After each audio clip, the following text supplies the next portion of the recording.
Bonjour à tous, je me réjouis de nouveau de partager avec vous la manne fraîche. Et ce matin, pendant que je me préparais dans la prière, j'ai vraiment eu cette pensée de la vérité.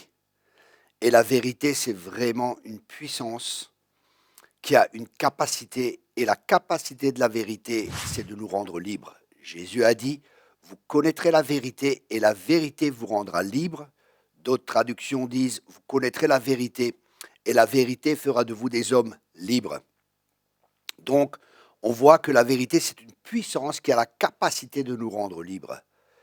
Et c'est un verset que beaucoup de chrétiens connaissent, mais malheureusement, certains ne sont pas libres alors qu'ils connaissent ou pensent connaître la vérité. D'abord, qu'est-ce que c'est que la vérité? La vérité, dans ce contexte, vient du mot grec aletheia. Et ce mot signifie la vérité qui est dès l'origine. C'est-à-dire pour nous en tant que chrétiens, cette vérité qui est des dieux. Et cette vérité, c'est quoi? Au commencement, il y avait la parole était avec Dieu et la parole était Dieu. Donc la vérité, c'est sa parole. La vérité, c'est aussi une personne parce que Jésus est la parole incarnée. C'est la parole qui a été faite chair.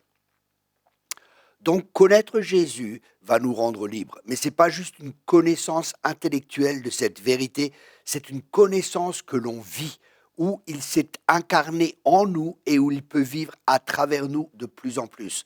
Donc on peut connaître des choses sur Dieu, mais ça ne veut pas dire que ça nous rend libres. Vous voyez, il y a cette pensée grecque où l'on connaît les choses, mais ce n'est pas forcément ce qui nous rend libres, parce que pour un juif, connaître, on connaît uniquement ce que l'on vit.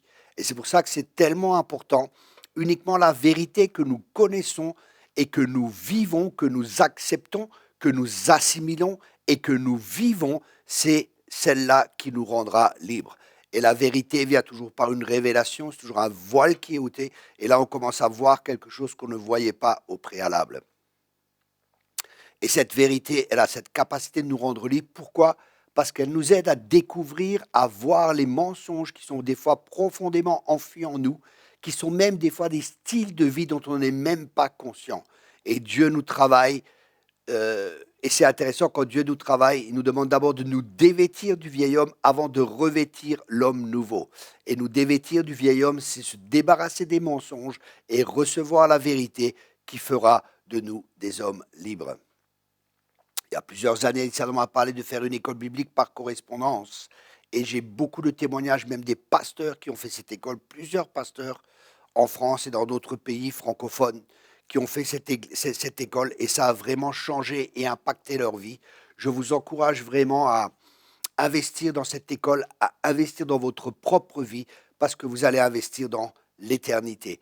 Je parlerai plus tard aussi de cet investissement dans l'éternité ou courtement. Hein.